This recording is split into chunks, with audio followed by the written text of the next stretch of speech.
Alô, teste. Alô, alô, alô. Alô. Acho que está... Eu estou te ouvindo. Ok. Eu estou fazendo aqui só um teste para a gente começar. São 18h28, nós vamos começar a live. Eu sou Luiz Carlos Assetti Júnior, junto com o Rafael Romani, o engenheiro. Nós vamos falar sobre queimadas e meio ambiente. Só fazendo os ajustes aqui finais. Nós já temos 2 pessoas assistindo. Peço que 3 pessoas nesse instante. Peço que o pessoal que está assistindo só aguarde um minutinho para a gente poder fazer os ajustes aqui para a live no Facebook ficar funcionando bonitinho. 18h28, faltam 2 minutos para começar. Teste.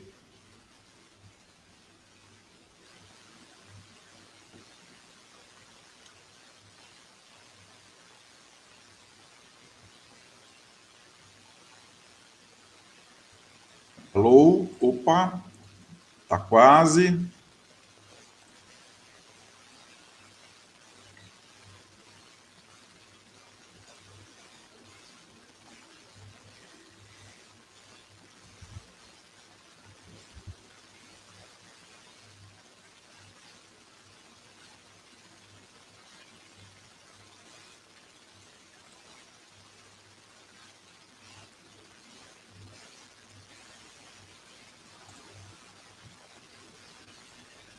Bom, Rafael, mais um minutinho, são 18h29, nós vamos começar pontualmente aí às 18h30. Já estamos aí com 9 pessoas assistindo. Bom, vamos lá. Vamos lá. Quero agradecer ao Rafael Romani, engenheiro ambiental, profissional de ponta na área de meio ambiente, que eu conheço há muito tempo e que tenho aí a felicidade de tê-lo como parceiro aqui do nosso escritório. Rafael, obrigado aí pelo aceite do nosso convite. Houve o pedido de alguns internautas para que eles pudessem, nós disponibilizamos uma enquete nas redes sociais para que os internautas pudessem optar por um tema. Queimadas e meio ambiente era um dos temas e foi o mais escolhido entre LinkedIn, Instagram, Facebook, Twitter. E a gente escolheu a data e convidou você, e você prontamente aceitou. Quero te agradecer de antemão. Queria expor que o Rafael é um engenheiro ambiental com um grande conhecimento na área de licenciamento ambiental, trabalha há muitos anos com a questão de contaminação de solo, subsolo e recursos hídricos, e também tem um grande conhecimento na área de reflorestamento ambiental. Rafael, deixo aí contigo para você começar fazendo aí uma breve apresentação sua e depois os seus comentários desse início da live sobre queimadas e meio ambiente. Boa tarde a todos, boa tarde a Assetti. Acho que o som tá ok, né? Tá ótimo. Agradeço a todos que estão conosco nessa live, nesse dia 8 de outubro. E viemos aqui compartilhar o nosso conhecimento a respeito do meio ambiente e hoje com as consequências que a gente está sofrendo, né, a respeito das queimadas. E estamos aí para estar...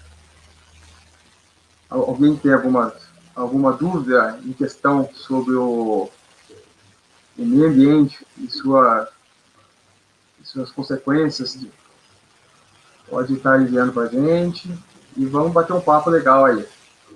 É isso aí. Rafael, então vamos lá. A ideia é que a gente possa fazer um bate-papo, com conteúdo jurídico, você com conteúdo técnico na área de engenharia ambiental, e a gente consiga ir conversando sobre o conteúdo e, ao mesmo tempo, matando a curiosidade dos internautas que estão assistindo. Rafael, eu queria que você desse uma explanação com a visão sua de engenheiro. Quais são as consequências a primeiro momento e depois a médio e longo prazo, né, a curto prazo, médio e longo prazo, dessas queimadas que estão acontecendo, como as que ocorrem ainda em alguns pontos lá do Pantanal, de áreas do Centro-Oeste, sem ser o Pantanal, né, mas o Cerrado de uma forma geral, e de áreas mais próximas de nós, aqui em São Paulo, como aconteceu, por exemplo, na Serra da Paulista, em São João da Boa Vista, pegando ali um pedaço de Vargem Grande do Sul, enfim, outras cidades. Águas da Prata, um pedaço da Serra de Poços de Caldas. Queria que você fizesse algum comentário técnico, exclusivamente sobre a sua visão como engenheiro das consequências dessas queimadas a curto, médio e longo prazo. Então, hoje não só hoje, né?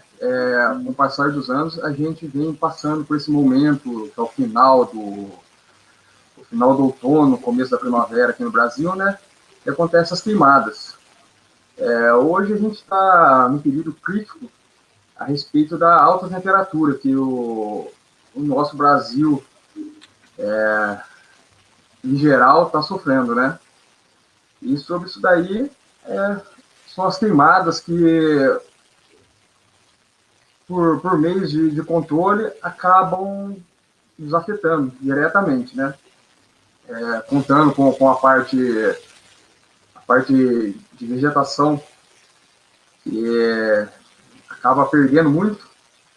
Hoje, a parte do Pantanal, segundo que estamos expondo aí, nunca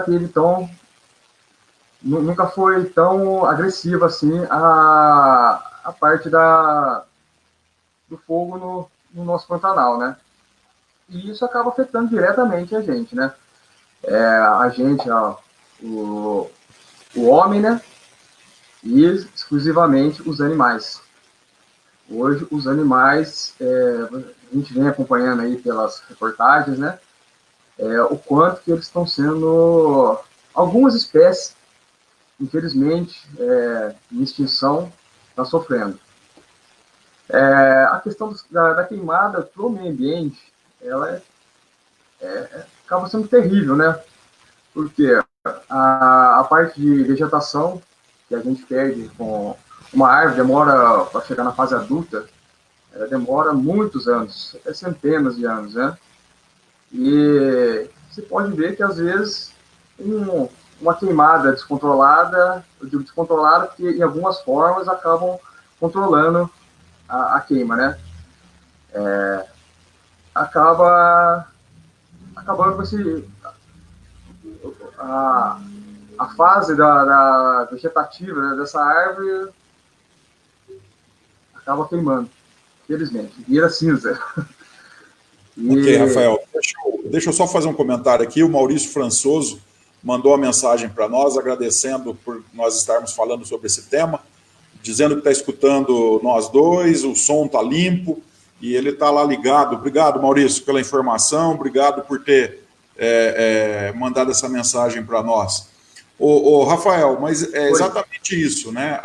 O público que está assistindo a gente, nós já estamos aí nesse momento com 48 pessoas assistindo, e vai aumentar. Nós estamos a 9 minutos aqui nessa live, vai aumentar.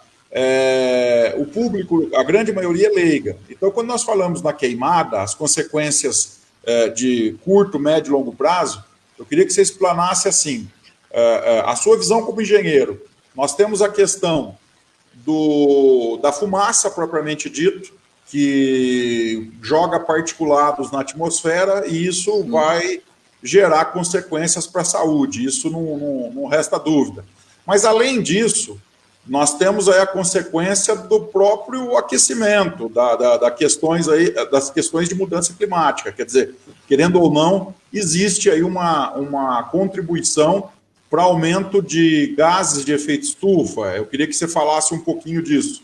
E depois nós vamos falar dos outros aspectos. Quer dizer, quando nós falamos de queimada num primeiro momento, nós estamos falando exatamente o que acontecia no passado com a cana-de-açúcar. Antes de ser colhida, ela era queimada. Isso foi proibido exatamente para que não tivesse essa fuligem, esse particulado suspenso na atmosfera, e também para que não houvesse uma contribuição de elevação dos gases de efeito estufa. Aí eu queria que você falasse um pouquinho dessa questão. Quando nós falamos de fuligem, nós estamos falando de saúde pública. Mas será que é só saúde pública? Quando nós falamos da questão de gases de efeito estufa, será que nós estamos falando apenas nisso ou tem mais coisa? A tua visão como técnico, como engenheiro ambiental, nessas duas questões, pura e simplesmente da fumaça. O que você me fala? Exatamente. A questão para a parte atmosférica, ela é crucial, né? Porque o que acontece? A incidência solar, né, os raios solares, eles acabam atingindo o planeta Terra, né? Grande parte é absorvida e grande parte é devolvida para a atmosfera. Só que o que acontece com as queimadas, com o aumento dos gases de óxido O2 e os outros gases particulados, eles acabam formando até uma certa camada que não deixa essa energia da radiação solar voltar para a atmosfera. E nisso aí que surge em algumas partes o calor intenso, né? E grandes consequências, né? Porque fora isso daí, em alguns locais, por exemplo, ocorre... Isso é mais desenvolvido pela poluição em geral, né? Por exemplo, uma chuva ácida. Isso aí é uma consequência direta dos gases da atmosfera. Perfeito, perfeito. Então, para que a gente possa exemplificar um pouco mais, veja se eu estou correto. Esse particulado, ele sobe a atmosfera, fica suspenso, forma como se fosse uma nuvem de Exatamente. particulado. Os raios solares, eles chegam à Terra, passam por essa nuvem, bate ao solo, reflete, mas aí ele não consegue ser levado ao espaço sideral. Ele fica refletindo entre essa nuvem de particulado e o solo. Seria mais ou menos isso. E aí nós teríamos um cobertor, e por isso que tem essa sensação térmica e essa condição de temperatura mais alta, igual nós estamos sentindo nessa época. Seria mais ou menos isso, Rafael? Exatamente. Tá. Então, isso gera consequências para a saúde humana, sofrendo quem tem problema respiratório, sofrendo as pessoas idosas, sofrendo as crianças, mas também os animais, porque todos acabam tendo consequências com relação a isso.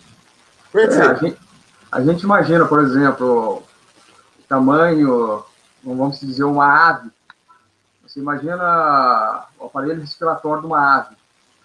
O quanto que afeta diretamente. Não consegue. Sem dúvida. Eu estou olhando aqui de lado, porque está vindo mais comentários aqui. Eu estou com 3 monitores, tá? Mas vai falando aí que depois eu vou fazer o comentário do pessoal que está mandando mensagem aqui.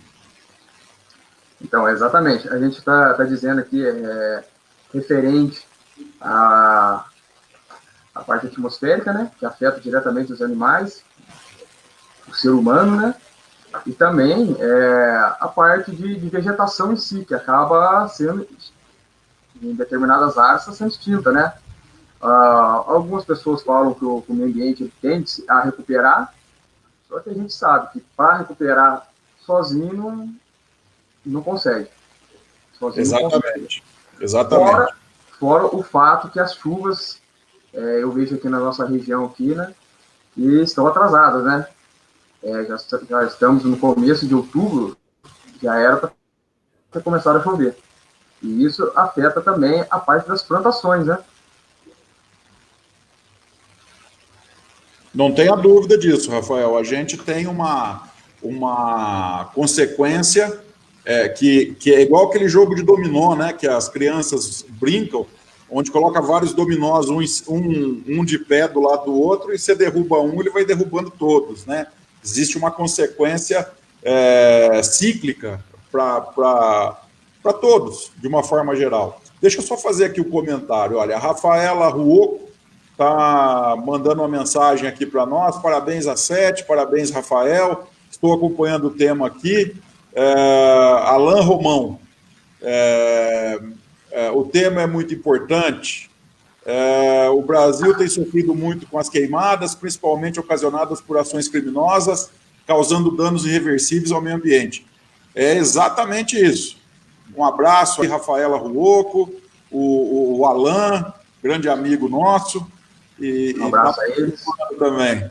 O José Eduardo Benalha mandou um positivo aí.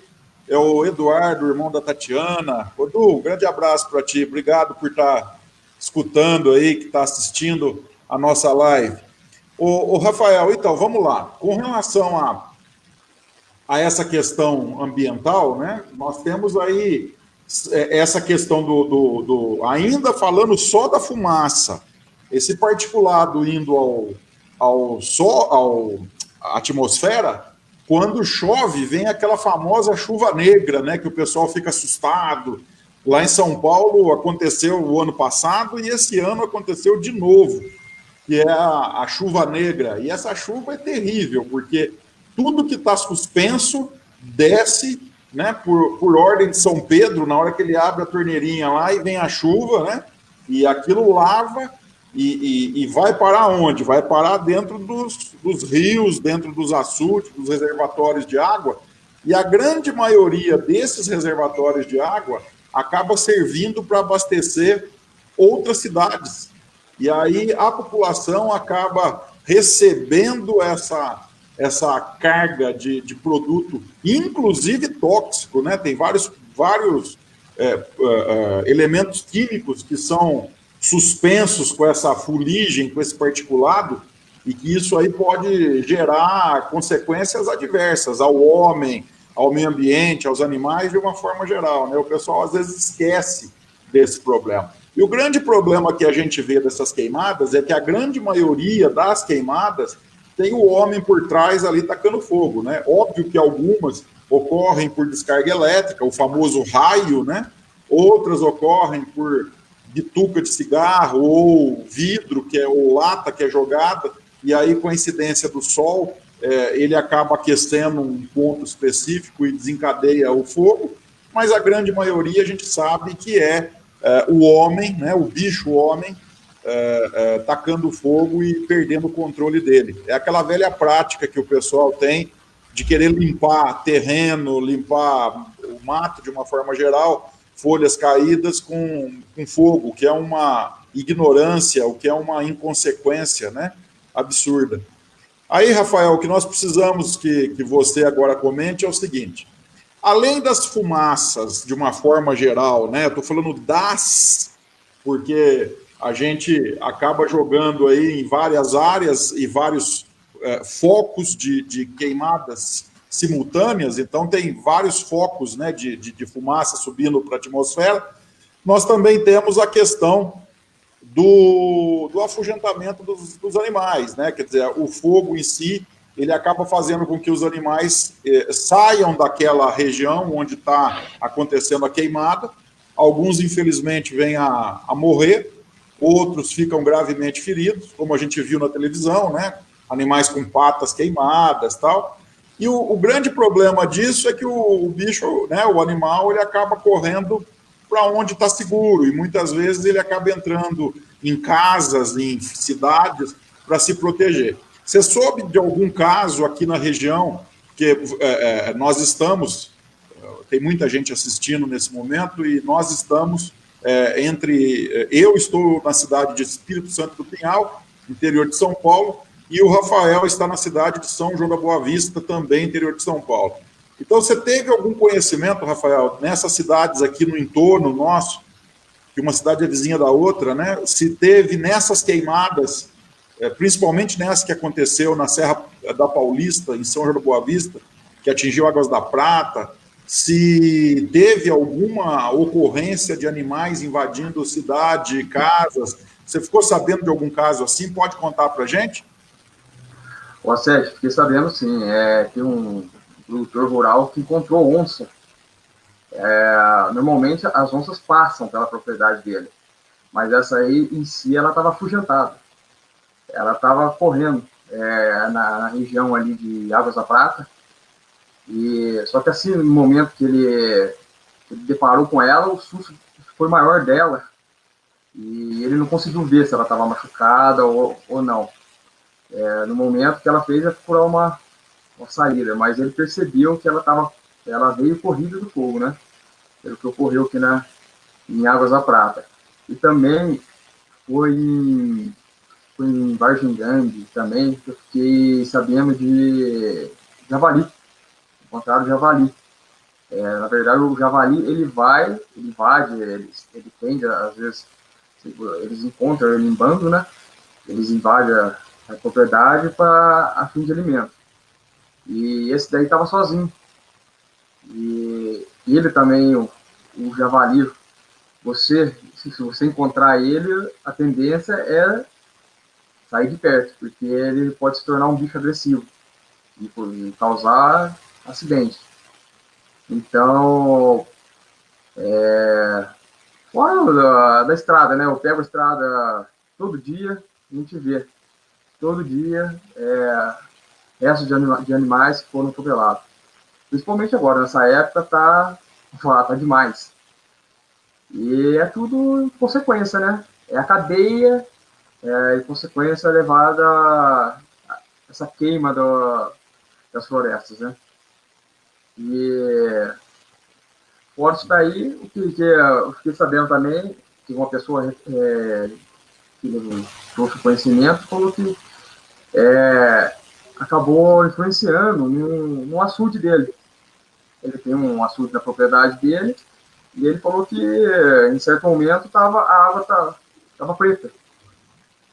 Entendeu? Depois eu não consegui falar com ele, que ele falou que ia me passar se houve morte de peixes. Mas, a princípio, seria esses animais que eu tive conhecimento. Ô, Rafael, então aconteceu aqui na região que você teve conhecimento, repito, né, região de São João da Boa Vista, Espírito Santo do Pinhal, Águas da Prata, 2 animais, então, seria uma onça e um javali. Na verdade, não é javali, é o javaporco, né? É o javaporco, né, aqui na nossa região, aqueles dias, exatamente. Né? E isso que você soube, né, que ocorreu.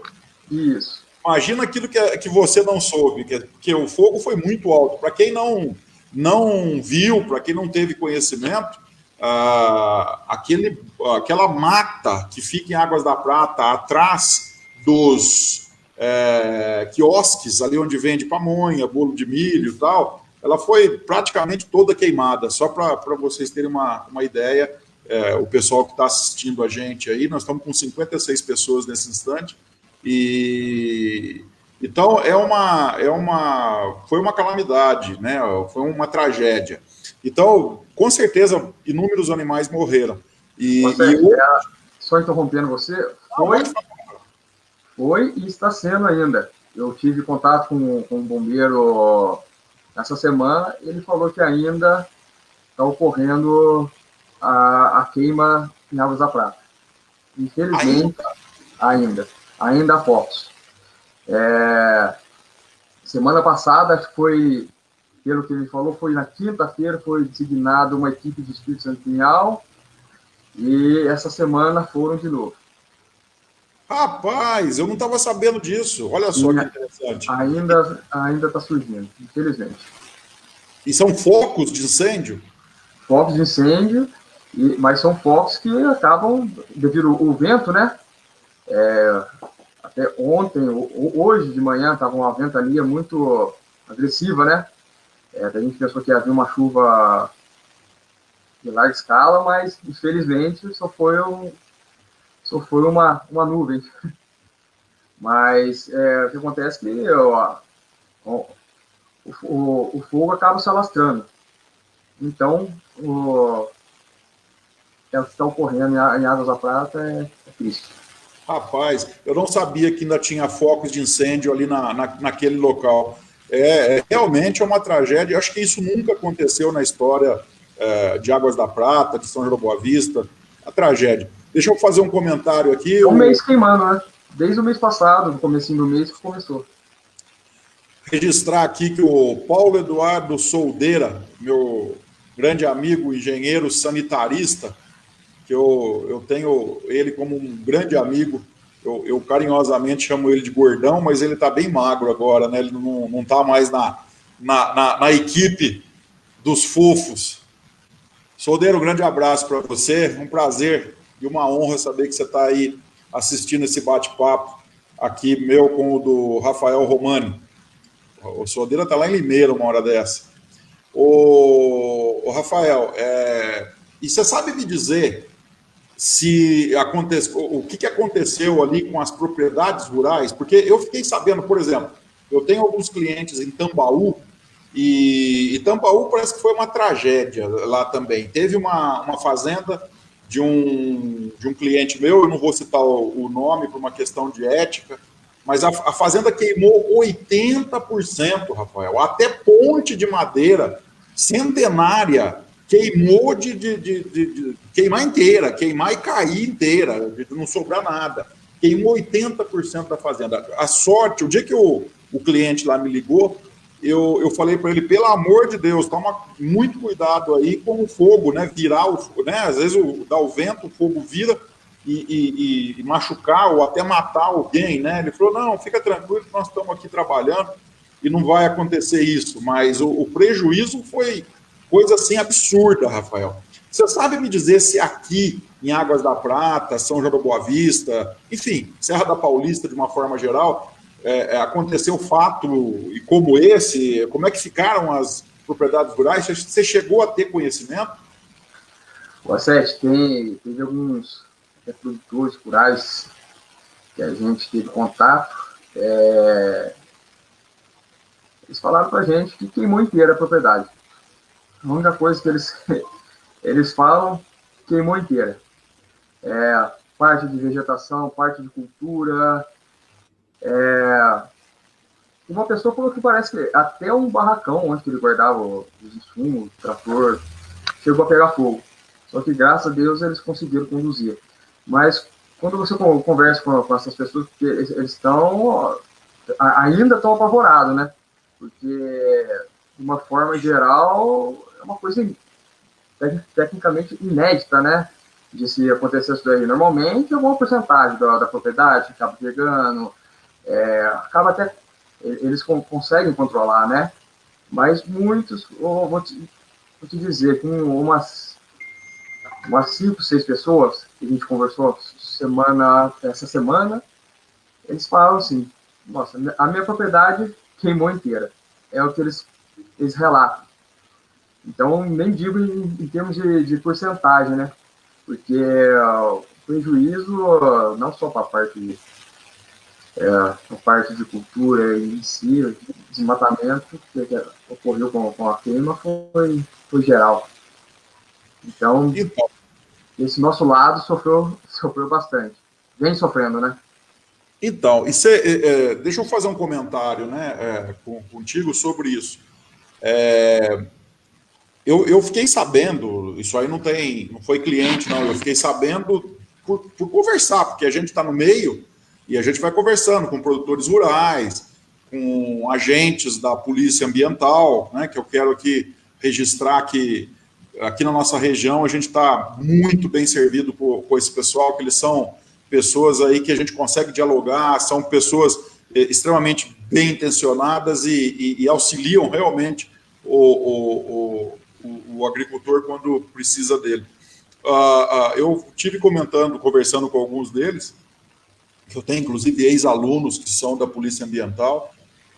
Eles estavam me contando que queimou trator, queimou implemento agrícola em algumas propriedades. Tiveram propriedades que queimaram até carro do agricultor, né? Então, sabe, eu não consigo imaginar, Rafael, que essas queimadas tenham começado pela mão humana. Sabe, eu conversei outro dia com um senhor, ele estava comentando comigo que o fogo do sítio dele começou com um pescador, que o cara parece que foi fazer um churrasco lá na beira do rio e não apagou direito, e o fogo jogou a brasa, né, resto da brasa, ali no meio do mato, e ali que começou.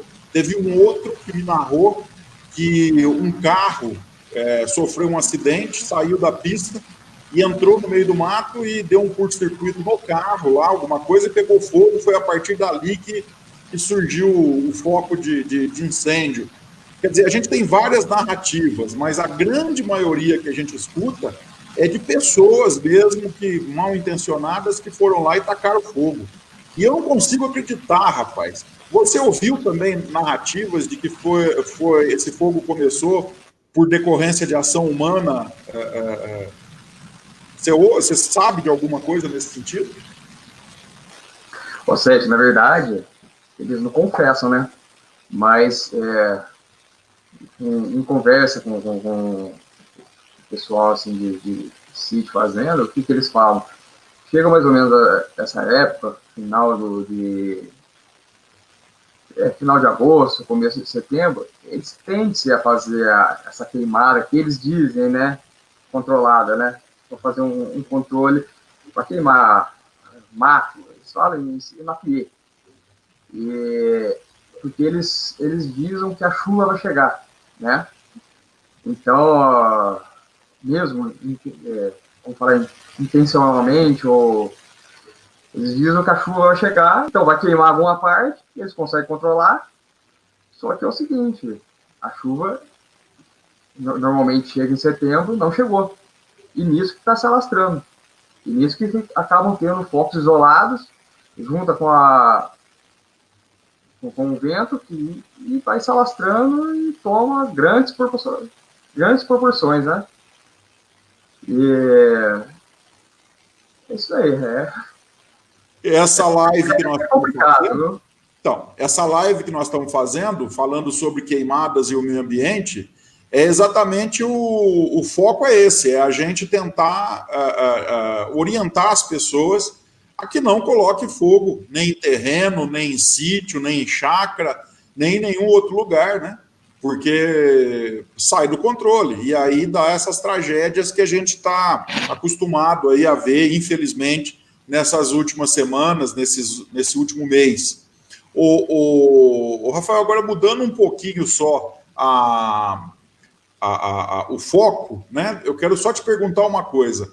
Você sabe me dizer se as cidades aonde tiveram esses focos de incêndio, se eles tinham infraestrutura suficiente para auxiliar os agricultores a apagar esse incêndio? Porque eu sei que os bombeiros foram deslocados, né? Eu sei disso. Mas só os bombeiros não eram suficientes. Eu sei que vários voluntários também foram auxiliar. Eu acho que até agora estão auxiliando ainda. Mas também eu sei que não era suficiente. Mas será que você sabe me dizer se as prefeituras tinham carro-pipa, tinham condição física, material para auxílio no combate a esses focos de incêndio? Você sabe dizer? Sérgio, pelo que eu fiquei sabendo, uma prefeitura ou outra que colocou carro-pipa, pessoal, assim, para ajudar. O resto foi mais bombeiro, pessoal que se mobilizou, estão se mobilizando ainda, não. vamos falar diretamente e indiretamente. Por exemplo, aqui tem um pessoal, Espírito Santo do Pinhal, tem um pessoal ainda está fazendo campanha para isotônico. Então, é mais dessa forma. A parte das prefeituras em si, o que eu fiquei sabendo, algumas disponibilizaram, sim, carro-pipa, né? Por exemplo, Espírito Santo do Pinhal tem o carro-pipa. Mas é no máximo 1 ou 2. E do resto é a parte humana combatendo. Brigadista, algumas fazendas tem o pessoal, né? Brigadistas, e tem algum sistema para ajudar no combate a incêndio, mas como a gente viu, a proporção foi demais. Então, Rafael, eu estou tocando nesse assunto por causa do seguinte. Eu tenho feito alguns comentários e eu vou aproveitar essa live, que a gente está aí com um público assistindo bom. Eu não esperava uma quantidade de pessoas assistindo, quero agradecer a todos o número de pessoas, né, da forma como está, mas eu queria comentar com você o seguinte. Eu tenho falado, não é a hora dos prefeitos, não seria a hora das associações de produtores rurais, das cooperativas, enfim, das associações de bairro rural, começarem a pensar na possibilidade de montar brigadas de incêndio, técnicas de combate a incêndio no mato, reivindicar aos deputados, senadores, deputado estadual, federal, vereadores, prefeito, equipamentos para que houvesse efetivamente um combate quando fosse necessário. Porque é assim, Rafael, eu vou te dar agora a minha opinião como profissional do direito que está há 28 anos trabalhando nessa área ambiental. Eu acho que até pode ter acontecido de algumas pessoas terem tacado fogo lá, como você falou, para controlar o mato e perder o controle, por ser costume. Eu não acho que todos, mas alguns eu até acredito. Mas também acho que aconteceu de pessoa mal intencionada, né, tacar fogo.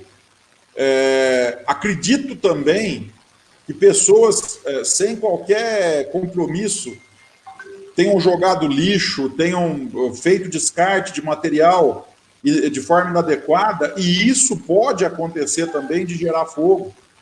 Então, a minha opinião é o seguinte: os agricultores eles têm que se mobilizar, primeiro para fazer a reivindicação a quem de direito, porque eles geram economia, tanto é que nessa pandemia que nós estamos vivendo, quem está sustentando o PIB é o agronegócio, né? Então, eles têm que ser ouvidos e têm que ter uma melhoria de condição de vida para esse pessoal.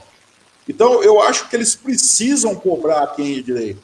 E vou falar mais. Dependendo da situação que aconteceu, deveriam até ingressar em juízo pedindo reparação do dano. Porque a visão que eu tenho, eu não sou dono da verdade, a visão que eu tenho como cidadão é que houve, inclusive, omissão de órgãos públicos. Eu não estou dizendo omissão no sentido de, não, deixa lá queimar. Não é isso. Eu estou dizendo omissão na questão do preventivo. É isso que eu estou dizendo, entendeu? Então, eu acho que os agricultores têm que se mobilizar, cara, porque se não fizer uma mobilização, e com essas mudanças climáticas que tanto se fala que ela existe, não vamos entrar aqui no mérito se existe ou não. Queimadas assim, o ano que vem vão acontecer de novo. Será que não? Tomara que eu esteja errado. Qual que é a tua visão, Rafael, sobre isso? Sete, eu também sou dessa seguinte opinião. Eu acho que deve surgir, principalmente da lição tomada no decorrer desse ano, eles têm que entrar com um plano de emergência, de contingência, em cima desse fato que acontece todo ano. É esse que é o grande problema, acontece todo ano, né? Esse ano, a queima da biomassa está sendo recorde, mas, poxa, ano que vem acontecerá de novo. Então, eu acho que todos devem estar implantando um plano de contingência. Hoje, na parte urbana, todo empreendimento tem que tirar o seu AVCB, né? E auto-vistoria do Corpo de Bombeiro, né? E tem que ter o seu projeto técnico para combate a incêndio. Por que não implementar também na parte rural, né? Porque o prejuízo a gente vê que não acaba sendo só do produtor em si. O produtor, a parte, vamos falar, a natureza. Mas os efeitos tende a... É muito amplo.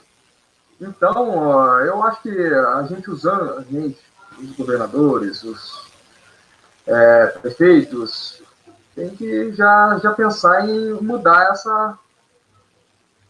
esse raciocínio, porque todo ano acontece.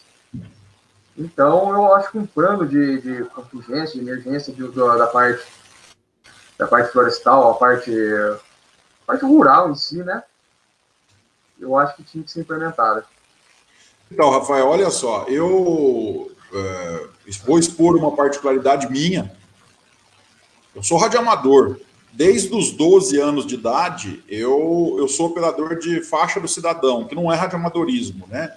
E desde os 19, 19 anos de idade, vou fazer 50 anos, quer dizer, faz tempo. Eu sou radioamador desde os 19 anos de idade, né? Então, o PX, né, que é o faixa do cidadão, e o radioamador, que é o PY, né, que o pessoal fala, eu acho que é uma ferramenta fantástica para auxílio nas emergências. Existe, inclusive, redes de emergências que são trabalhadas com esse fim, onde os radioamadores, junto com a Defesa Civil, né, junto com bombeiro, com polícia militar, com polícia civil, com forças armadas, enfim, se unem para efetivamente auxiliarem. A gente sempre fala que quando ocorre um sinistro, quando ocorre uma fatalidade, a primeira coisa que cai é a internet, a segunda é a televisão, né? A terceira são os rádios de uma forma geral, FM principalmente. E o que fica? Os rádios onda curta, que é exatamente os rádios de radioamadores, que são rádios portáteis, a grande maioria.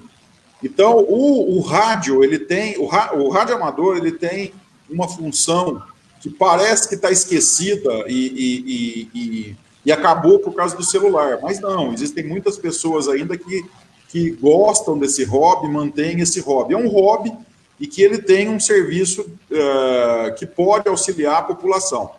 Por que não, né? Numa situação dessa, as prefeituras, através da Defesa Civil, montar rede de emergência, exatamente para que esses agricultores tenham apoio. Eu sempre bato nessa tecla, o agricultor, ele está sempre esquecido, você pode reparar, ele está sempre colocado como vilão da história, ele está sempre colocado de escanteio, e não é por aí. O agricultor é quem coloca comida na nossa mesa. Nós temos que nos alimentar pelo menos 3 vezes por dia, pelo menos. Café da manhã, almoço e janta. Pelo menos, quer dizer, tem gente que come até mais do que 3 vezes por dia. E se não é o agricultor, nós não temos isso. Então é até uma falta de gratidão, uma falta de respeito com quem trabalha de sol a sol para alimentar o cidadão. Então, em contrapartida, o que eu penso? Eu penso que o poder executivo, o poder legislativo da localidade tinha obrigação de olhar com carinho para esse pessoal, e não fazem isso. Você pode ver que muitos agricultores pedem, imploram para que uma máquina passe na estrada rural, para arrumar aquela estrada rural. Você sabe do que eu estou falando. Você vive no meio de fazendas, de estradas rurais, o teu carro vive sofrendo com os buracos de estrada rural. Então, a gente precisava começar a levantar uma bandeira para que os agricultores pudessem efetivamente cobrar de quem de direito condições de trabalho, de segurança, de condições de trabalho. Por exemplo, eu vou dar uma sugestão nessa conversa.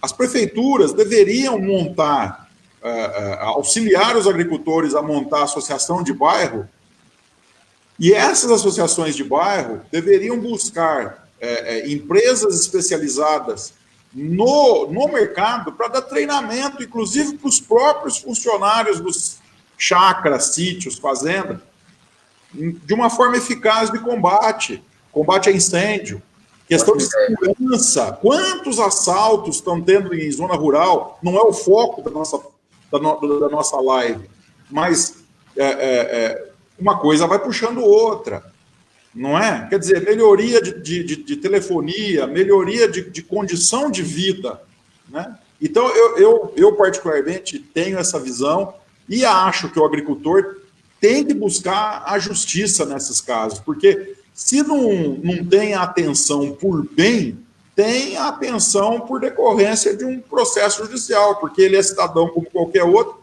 e paga os impostos como qualquer outro cidadão. Então, eu tenho essa visão. Exatamente. Tem que concordar comigo, mas eu tenho essa visão, viu, Rafael? Sim, e sem contar que que grande parte das pessoas não sabem, por exemplo, esses incêndios que acabam ocorrendo nas propriedades, isso aí, posteriormente, gera infrações ambientais. A maioria das pessoas pensa, queimou, acabou, né? Queimou, a pessoa continua a vida, mas não. O órgão autuador, que no caso, Polícia Ambiental ou até o órgão estadual, acaba indo nas propriedades e tendo que autuar o proprietário. E não são atuações, o preço dessas multas não são baixos.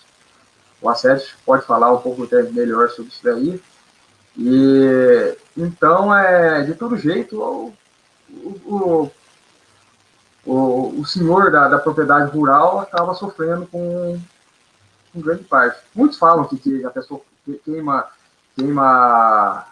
queimando as matas para se criar agricultura, aumentar a agricultura. Mas a gente que está no campo e vê que não precisa disso daí. Então, uma queima gera suas consequências. Rafael, isso que você está falando é importante. Você está falando aí, minha cabeça aqui está a 1000 por hora.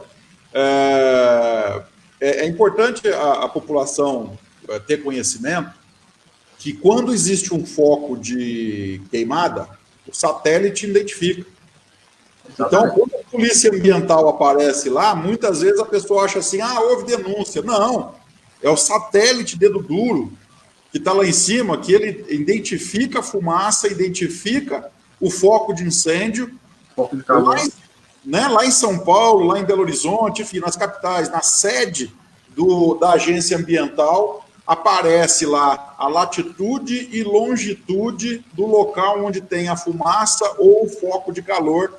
E em questão de poucos dias, o batalhão da Polícia Ambiental ou a equipe da agência ambiental mais próxima vai fazer uma visita no respectivo local para saber efetivamente o que aconteceu.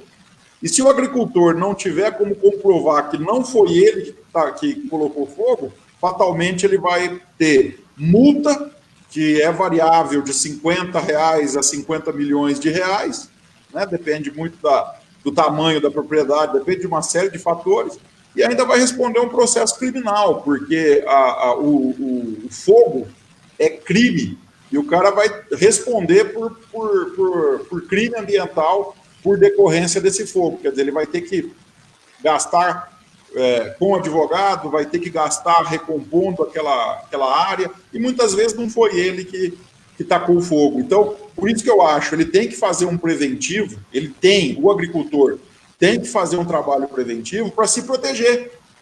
E isso é função de associações de produtores rurais, Isso é função de sindicato rural, isso é função de cooperativas, de associação de bairro rural, exatamente orientar os agricultores de como tem que ser feito para se precaver. Deixa eu fazer aqui um comentário. O Mauro Mendes Filho, ele mandou aqui uma mensagem para nós, Rafael, está falando assim, ó, boa noite, antigamente os produtores eram incentivados a desmatar, só tinha financiamento se tivesse área limpa para plantio. Realmente não dá para colocar tudo nas costas deles. Ô Mauro, você falou tudo, é verdade isso, é verdade. Aí o Mauro continua assim numa outra mensagem. É necessário levar essa mudança de cultura para esse setor, mostrar o resultado do benefício que os produtores têm com a preservação, principalmente no entorno de nascentes e de cursos d'água. Sem água não tem produção. E com o clima louco que estamos vivendo, não dá para depender somente das chuvas para garantir uma boa produtividade. E aí ele continua, lixo jogado nas estradas também pode ocasionar queimadas, o sol pode refletir em um certo ângulo, que em metal e vidro pode iniciar uma queimada. É isso mesmo, Mauro, eu comentei sobre isso agora há pouco, que pessoas inconsequentes jogam lixo ou bituca de cigarro e o lixo pode ocasionar queimada. E com relação à água, nós vamos fazer aí outras lives mais à frente, falando inclusive sobre a questão de pagamento ambiental, entendeu? A questão do produtor de água. Então tem muita coisa para a gente falar, e a ideia é começar a fazer essas lives com certa frequência. Não vou dizer para você que nós vamos fazer toda semana, porque não dá, mas pelo menos aí a cada 15 dias fazer uma, hora vem o Rafael, hora a gente chama o outro técnico, né? O pessoal que a gente tem mais afinidade, né? O próprio soldeiro aí que está assistindo também, eu não sei como é que vai caber eu e ele aqui numa live, porque vai ter que colocar uma filmadora a 1 quilômetro de distância para dar um enfoque em nós dois, né? Mas nós vamos tentar, né? Então, pessoal, a gente vai tentar trazer outros assuntos aqui para ficar dinâmico a coisa. O Rafael, agora comentando sobre essa questão das multas, né, que você tinha comentado, é importante a gente falar para o agricultor o seguinte, que essas áreas queimadas, fatalmente, eles vão ter que acabar assinando um termo de compromisso de recomposição ambiental, né? E tem prazo, tem todo um regramento para fazê-lo, sob pena de multa, sob pena de processo criminal, se não cumprir. Fala um pouquinho como é que funciona esses termos de compromisso de recomposição de área. Você está tão acostumado a fazer isso na prática. Conta aí para nós um pouquinho. Exatamente, Sérgio. Após instalar o processo, vamos dizer, a multa em si, o processo crime que acaba ocorrendo, tem essa parte ambiental. E daí o produtor é obrigado a compensar. Se fosse compensar, eu digo, se fosse uma área legalmente desmatada, né? Ele tem que compensar. Mas, por caso, ele tem que recuperar. Então, o que acontece? Não adianta as pessoas virem dizer também que o produtor ele faz isso para se criar áreas de, volto a dizer, né, para se criar áreas de plantio, mas não, aquela área que era uma mata, ela tem que voltar a ser mata. Esse é o entendimento da Secretaria do Estado de São Paulo. Secretaria de Infraestrutura do Estado de São Paulo, Meio Ambiente e Infraestrutura. E então, hoje você tem uma obrigatória, todos que têm o conhecimento do CAR, né, Cadastro Ambiental Rural, você tem o Código Florestal e tem as suas obrigações, né? A parte florestal, você é obrigado a manter 20% do seu imóvel. Se por caso você não conseguiu, você não tem os seus 20%, você pode até estar compensando em outra área, mas referente ao seu imóvel, você tem que deixar. Então, se você, alguns outros biomas, se exigem uma porcentagem um pouco a mais, mas é no mínimo 20% que tem que deixar de mata.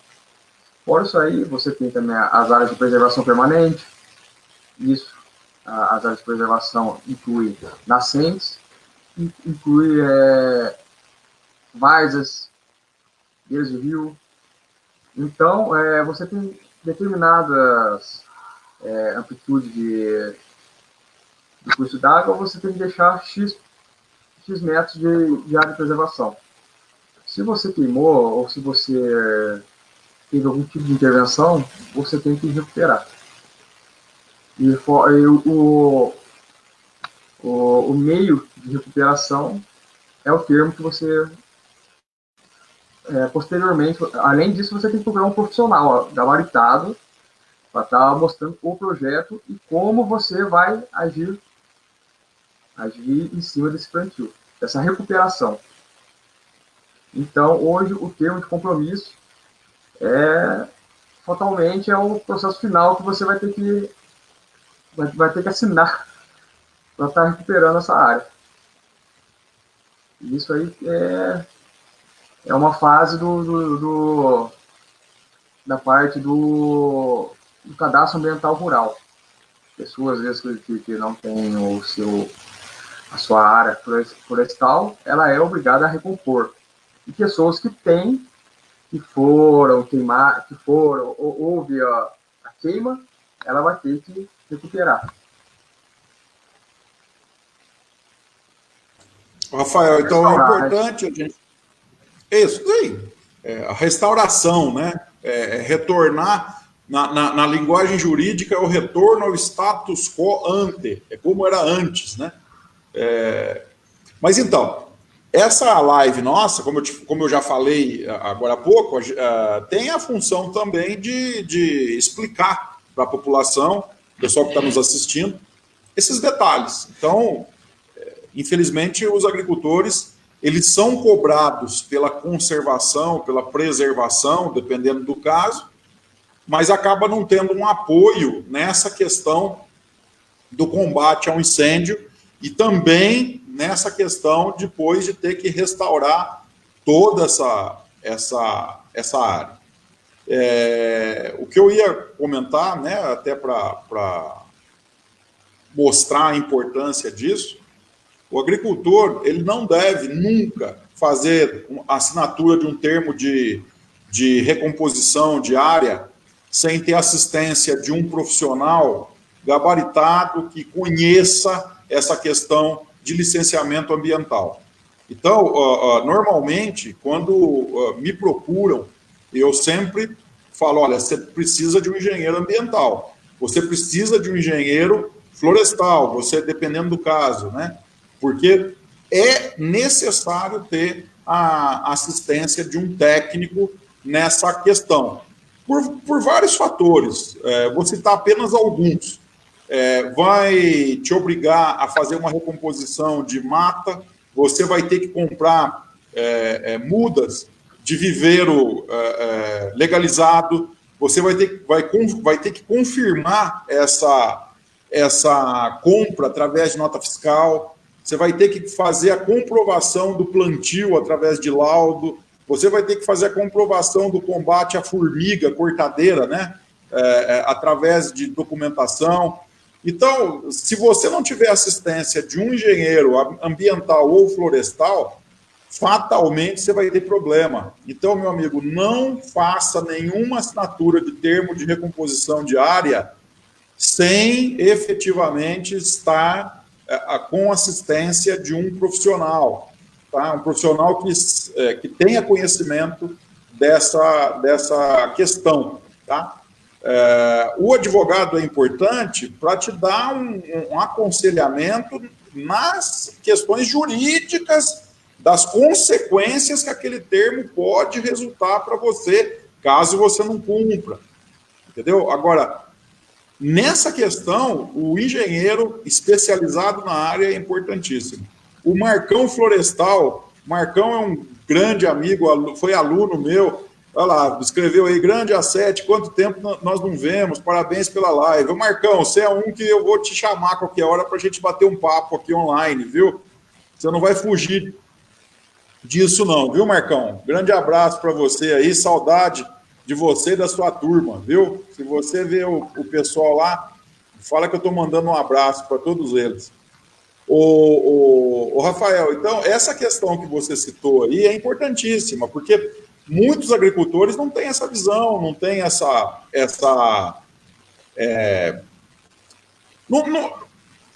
não sabe que ele vai ser cobrado. Por isso que eu estou dizendo que isso aí é importante.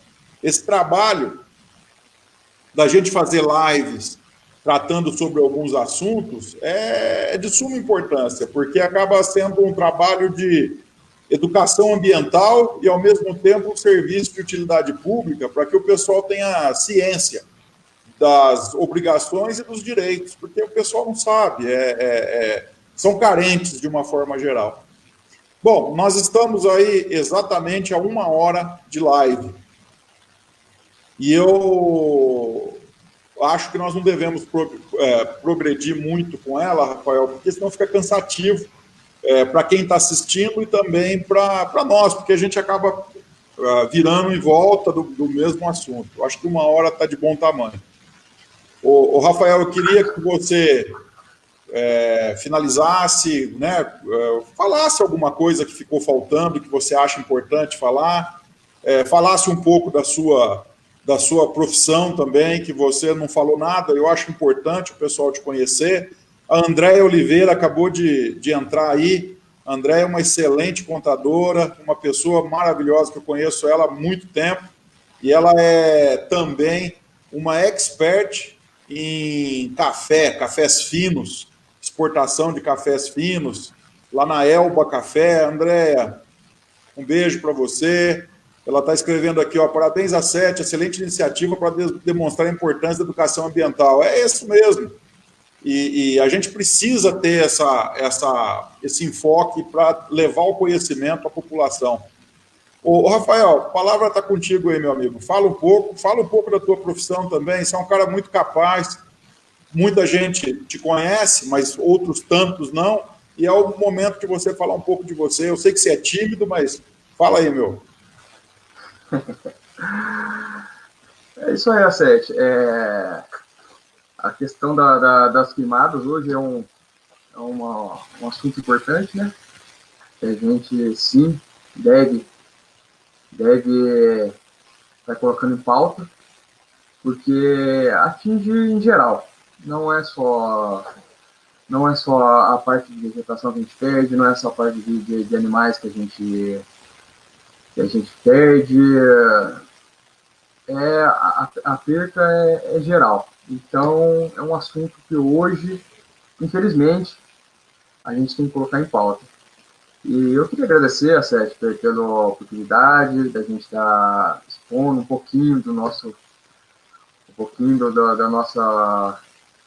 profissão, né? Eu sou engenheiro ambiental, atuo exatamente 9, 10 anos no mercado. Eu tenho uma empresa de consultoria, chama MRT Engenharia, a gente está sediado em São João, mas a gente atende a nível estadual, a nível do Brasil. Até já fiz alguns trabalhos com a Sete, a gente teve junto, executando um trabalho no Ceará, e a gente trabalha com toda a parte ambiental, a parte ligada à rural, a parte ligada à urbana, e estamos aí para tentar atender essa grande demanda, porque a gente que está na área, a gente sabe que a demanda é grande. Isso aí, agradeço a todos que esteve presente, grande abraço, Maurão, o pessoal que todo participou com a gente aí. Isso aí, o Mauro acabou de mandar uma mensagem aqui falando assim, ó, Rafael Romani, exemplo de profissional. É verdade, Mauro, eu assino embaixo. O Rafael ele só não é um profissional de peso ainda, com o passar do tempo ele vai ser, né? Nos dois sentidos. mas isso é fato, né? Mas é um exemplo de profissional, com certeza. Valeu, Mauro, grande abraço. Ótimo profissional também. Perdi aqui, veio a mensagem, eu fui ler e perdi aqui. Bom, Rafael, eu quero agradecer você pela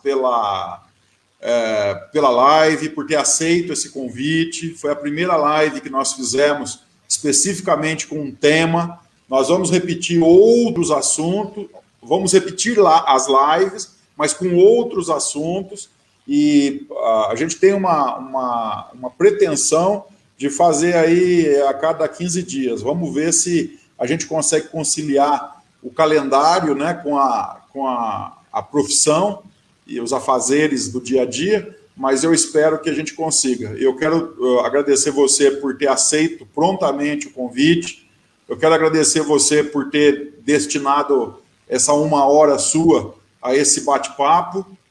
Foi muito produtivo, eu acho que foi bem legal, primeiro porque você expôs algumas coisas que a população, tenho certeza que desconhece. Segundo, porque você é um profissional que está no dia a dia e é importante a gente ter sempre a opinião de um profissional gabaritado que está trabalhando ali no dia a dia nessa área. Então, ficou muito legal, eu quero agradecer você mais uma vez, agradecer a equipe da sua empresa pelo apoio, né, porque com certeza você aí se desvencilhou de algumas coisas para poder participar dessa live. O Rafael, fica com Deus, um grande abraço a você, obrigado mais uma vez, viu? E eu quero agora agradecer a todos que estou olhando diretamente a câmera, exatamente para que eu possa estar olhando aí a todos que estão assistindo, participando dessa primeira live, que nós tratamos aí sobre queimadas e meio ambiente, foi um bate-papo. Eu, como advogado, atuante há 28 anos na área de meio ambiente, mineração e áreas afins, vinculando ao agronegócio, e junto comigo, o meu amigo engenheiro ambiental, Rafael Romani. Agradeço a vocês pela paciência, agradeço a vocês pela participação, que mandaram mensagens, agradeço a todos vocês aí que mandaram as curtidas.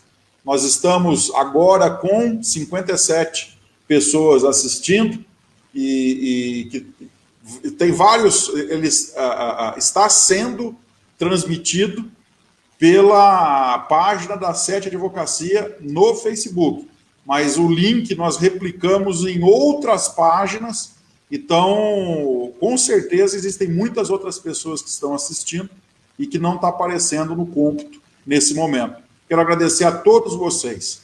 Um grande abraço, fiquem todos com Deus, tenham uma excelente semana e daqui uns 15 dias, mais ou menos, nós vamos estar novamente com outra live, com outro tema, aqui fazendo um bate-papo para levar conhecimento a todos que tenham interesse nessa questão ambiental. Um abraço a todos, fiquem com Deus, até a próxima.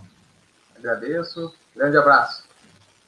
Rafael, um abraço para você, obrigado, viu?